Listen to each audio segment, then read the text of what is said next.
বৈশাখ মাসের শেষ দিক। সারাদিনের ভ্যাপসা গরমের পরে সন্ধ্যার পর থেকেই গ্রামের আকাশটা কেমন অস্বাভাবিক লাগছিল। নদীর পাড়ের পুরনো চায়ের দোকানটিতে কেরোসিনের হারিকেন জ্বলছিল মিটমিট করে। দোকানের সামনে বাঁশের বেঞ্চে বসে আড্ডা দিচ্ছিল তিনজন গ্রামবাসী। নদীর দিক থেকে ভেসে আসছিল হালকা গরম বাতাস, কিন্তু সেই বাতাসের মধ্যে মিশেছিল কেমন একটা অজানা অস্বস্তি।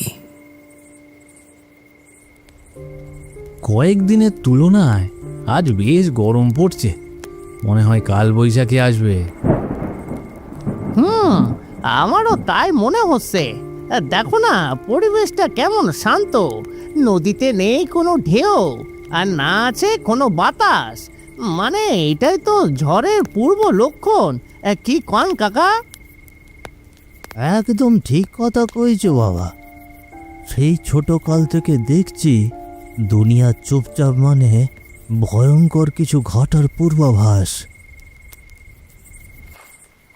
ঠিক তখনই দূরে কাদামাটির পথ ধরে একটা ছায়ামূর্তি এগিয়ে আসছিল দোকানের দিকে।